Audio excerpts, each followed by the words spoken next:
A cancellation is actually an endorsement to your policy that say your coverage is going to end on a particular date and a particular time for a particular reason. What that reason is, well, depends on the reason for the cancellation. Most common cancellation people get is for lack of payment, right? So usually if you don't pay your bill on time, they'll send you a notice that says, hey, we're going to cancel your policy, usually 10 days into the future, and say if we receive payment, we might consider reinstating the policy. But the cancellation basically means that you're changing the date that coverage ends from the expiration date of the policy. The amount of notice that you get for cancellations varies a lot from state to state. In Florida, if it's an underwriting cancellation, meaning something in the policy the underwriter is not comfortable with, generally they have to give you 45 days unless you're within the underwriting period, which is the first 90 days of a policy, then it can be shortened to 20.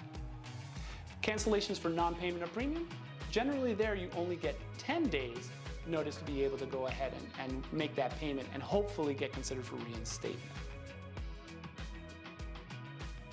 Policies cancel for all kinds of reasons. Generally, they can cancel for underwriting reasons, they can cancel for non-payment reasons, they can cancel because you close your business, they can cancel because something's changed in your business or operations.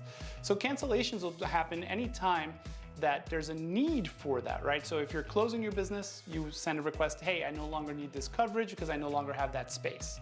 Sometimes the underwriter will have an inspection performed. The inspection comes back with saying that something that was on the application might not have been exactly the way it was presented, and they are no longer comfortable with the risk, and they cancel it for that reason. So cancellations can either come from you or the carrier, and they can be for multiple reasons. When a policy cancels, coverage ceases. If a claim occurs after the cancellation date and time, and I'm specific about date and time because most cancellations end at 12:01 a.m. That means while you're sleeping in the morning on the date of cancellation, your coverage has expired. If you have a claim at 12:02, you no longer have coverage. So what will end up happening is, chances are, depending on your policy terms, there'll be some return premium coming your way, unless that premium is fully earned, and coverage that anything that happens after that cancellation date and time won't be covered by the policy.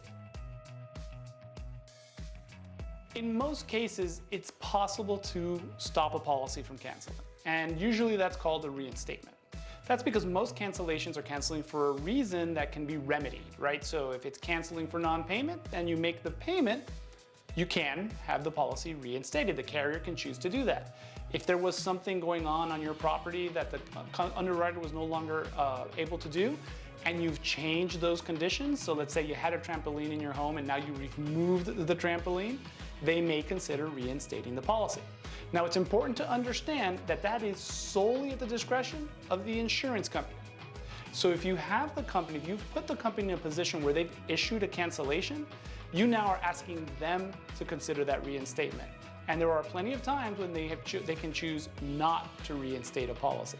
So be wary of cancellations, even for non-payment, because you're giving your power away.